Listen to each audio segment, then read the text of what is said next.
Alright guys, HyDra again today. Hope you're all doing well and enjoying your day so far. The opening weekend of the CDL season is over. OpTic Texas put their first victory on the board, and a vindicating victory in terms of the changes they decided to make this off-season. Big question coming into this year was, how is the SMG duo going to work? Is it going to work with Pred and Shotzzy? How are they going to work as a duo? In this particular series, they showed that at least when it does work, it works pretty spectacularly indeed. Very much interested in your thoughts in the comments below. Hit the like button if you enjoy. Subscribe if you're new, as always, I greatly appreciate it. Plenty to get into. First of all, really, this whole story on Nadeshot. So yesterday it was going around that Google started to be pointing at Nadeshot on the Wikipedia thing as the former CEO of 100 Thieves. And we were like, okay, where did this come from? Now, I think it's been known really within the industry that 100 Thieves has been a bit messy for the last few months. We know they've made certain layoffs. We know Nadeshot's been doing a lot of streaming. And would you be surprised, you know, married, he's got a kid on the way, that he's thinking about potentially taking a step back from being the full-time CEO. And of course, I'm sure he'll retain ownership and whatever with the organization going forward. But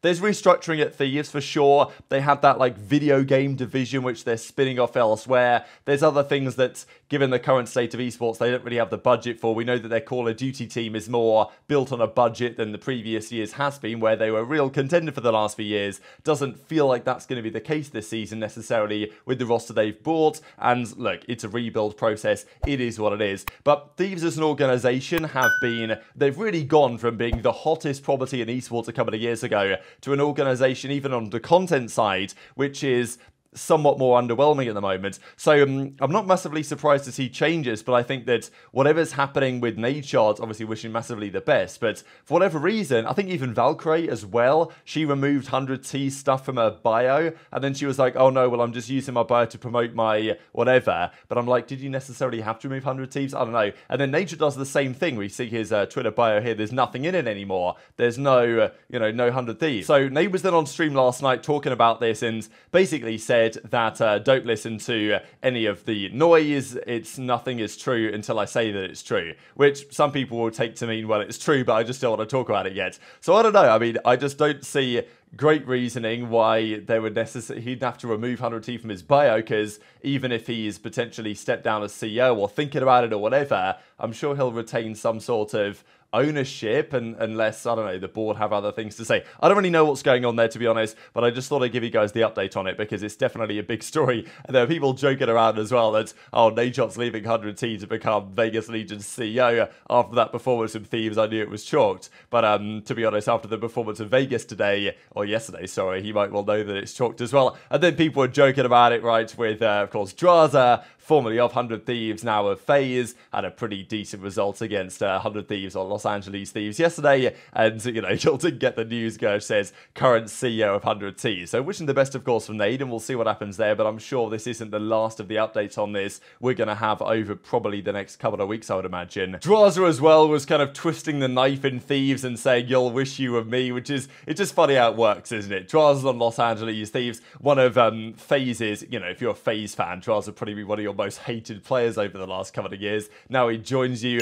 and all of a sudden, he's getting under the Thieves guy's skin. It's just what he does. But they're looking particularly good right now. But the big series really at the end of last night, of course, there were loads of drama yesterday with the whole snaking thing that we talked about yesterday, was the OpTic versus Minnesota Rokkr series. How are they going to get on here? Could they bounce back? Because an 0-2 start is pretty rough, especially because every team is kind of decent at the moment. I don't think there's a clear standout terrible team. They've all got competitive, potential at the moment. And next week, I'm pretty sure OpTic plays Surge and they play Carolina. Two matches that you'd probably expect them to win, but far from easy games. Surge looked really good. Carolina had a great bounce back series against the Vegas Legion with the reverse sweep, and it's possible that they now go on a bit of a tear. Gwyn looked really good, so maybe they, that victory might catalyze Carolina. So for OpTic, this was kind of a must-win series, really. You obviously want to get at least 4 match wins, but even 4 wins out of 7 gets you probably 5th, 6th seed,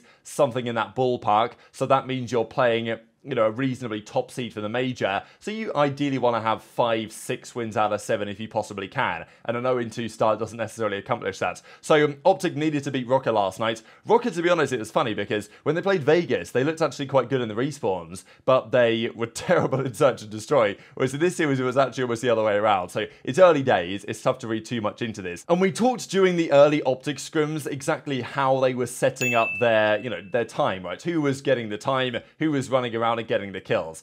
And it seems we might have some sort of answer here, because on Invasion, Kenny had 2.5 minutes in the hill, and actually did really well. He's 17 and 11, 15 untraded kills. But it was Priestahh and Shotzzy. Now, Shotzzy was 9 and 15, but Shotzzy picked it up big time in the last few maps of the series. Dashy was double positive, and I said the other day, like, that series, Dashy against the Subliners, I expect to be one of his worst series all year, to be honest. It's the same story that is a high time to kill game. Same as Black Ops 4, same as Cold War. It's no surprise that Simp is unreal at this game, given that there is more of a skill gap in shooting. Dashy's also going to be great at this game, I think there's no doubt, and he had a great series here. But Pred had 3,700 damage, 20 and 14, and this is kind of what you expect to happen. Now, Pred against the Subliners the other day made a couple of big mistakes in the search and destroys that cost them, and to be fair, maybe a similar story in this search and destroy, but I think for OpTic size, they'll be happy getting all these respawns through the, you know, playing 3 respawns in this type of series, winning all of them, is very impressive stuff,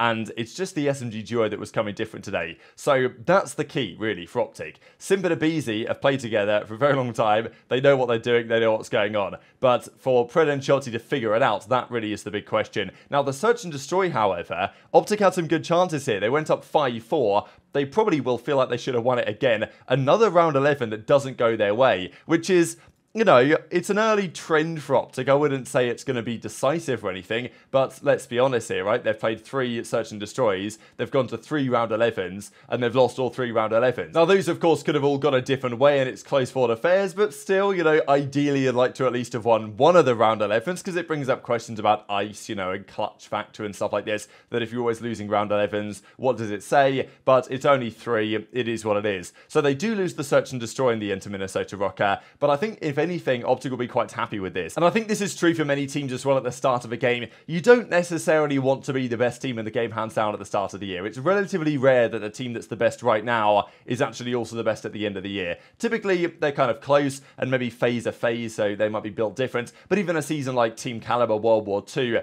they had a clear advantage at the start of that game. They understood the game better than anybody else. They won the first 2 events at Dallas and New Orleans. Then at the end of the season, they had to make a change. They were still good. They got second at Champs, but they weren't as good as they were at the start. So it's not a bad thing to have weaknesses. I think you need them. And OpTic know there's things to work on, rather than having, you know, last year, maybe the year before, just killing everybody in scrims all the time. And maybe that's not quite the case this season, and therefore thinking you're undefeated or, you know, can't possibly be beaten. So, yeah, OpTic had the energy. I think Kenny is just going to be a massively important feature of this team. I look at the previous OpTic teams, and I just think there was no one, at least for the last few years, quite like Kenny from the leadership aspect, from the communication, from the winning perspective. You know, I really liked this team when it was put together. I don't think that's going to change going forward. And this series reminded me a little bit of Toronto versus Gorillas, where, yes, they lost the search and destroy, but it never really felt in doubt to me that Toronto were going to win the series in the respawns. And it felt the same thing here. Like, it was quite clear that OpTic were the stronger respawn team by quite some margin, and it never really felt like they were going to lose, which I haven't had that feeling many times so far this year. Like, basically every series I've watched, apart from really the Toronto Gorillas one, and then the FaZe versus Thieves one, where I was like, okay, they're going to find a way to win, basically regardless of what happens.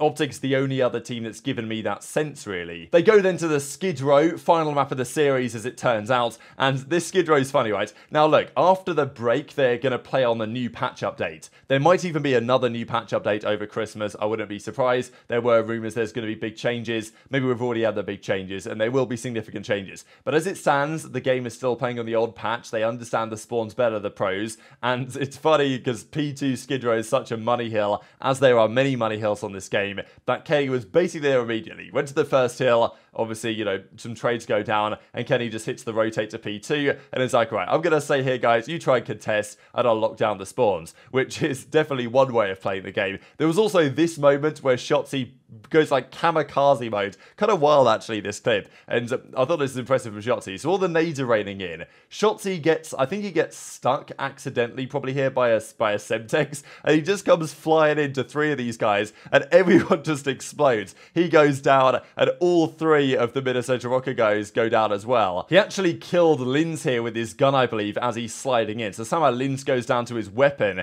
But if he didn't kill Linz, I think all of them would have gone down to the grenade. So that was crazy. But again, like, OpTic just had their number the entire time. And this was the question, how are Shotzzy and Pred going to work together, especially on maps like Skid Row, because those really are the SMG maps. Those are the maps where you're expecting your SMGs to take over. Dashy made some nice plays as well, like had a nice little 3-piece here on the pinch. So yeah, OpTic were playing lights out this series. They lost to the Subliners the other day. They nearly brought that one back, to be fair. And this was another moment. I've never seen anyone do this so far in this game. Maybe you guys have. I didn't really know you could bunny hop, but obviously Shotzzy knows how to do it. It's funny, when I watched this, I didn't really know whose POV I was on. I was just kind of glancing at it. And as soon as I saw someone do this, I was like, oh, that's Shotzzy, isn't it? Because, I mean, look at the movement he hits here on accuracy and gets the 3rd as well. They don't get too much time off of this, but yeah, that was disgusting from Shotzzy. So there's definitely a movement skill gap in this game. Shotzzy's the type of player that's going to take advantage of it. And at the end of the map, it was Pred that took over. I mean, yeah, nice 2-piece here on a 6 spree. They just couldn't really counter him at all. So again, Kenny, map 4, was just chilling in the hardpoints, soaking up time.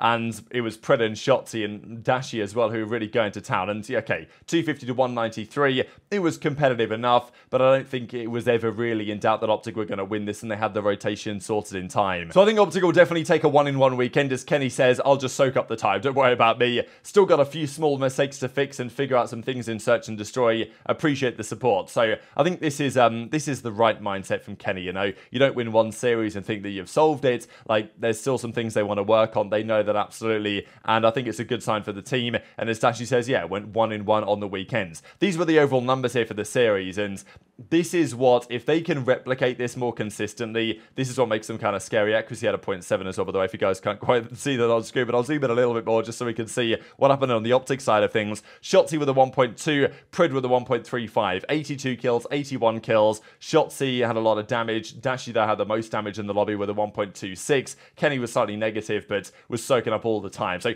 this is the type of scoreboard that is like the dream scenario for OpTic, really. Pred and Dashy slaying out, Shotzzy with very high engagement and a lot of damage. Like, this is the ideal. So if they can replicate this going forwards, then I think that's going to lead to success. Minnesota Rokkr, a fair bit to think about, because it never really felt like they were in this series, and the search and destroy as well could have gone the other way as well. And the additionally nice thing for OpTic is that, well, even if Pred, Shotzzy, Dashy aren't going off or whatever, on the Friday when they played Subliners, it was Kenny who was really hard carrying the team. Dashy didn't have a particularly good series, and they still went Game 5, Round 11, and probably should have won against the World Champions if Pred and Shotzzy didn't make some errors that they will need to try and cancel out. But this is the thing with Shotzzy, right?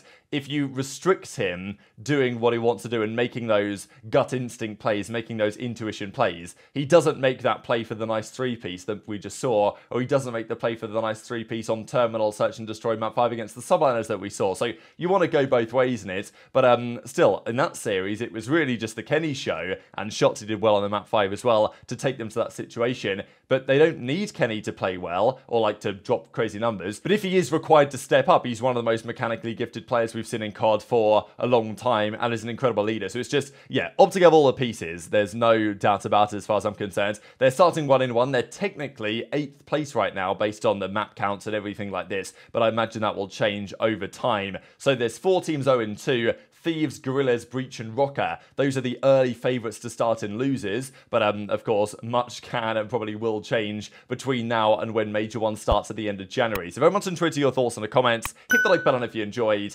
Subscribe if you're new. Take care, and I'll see you next time.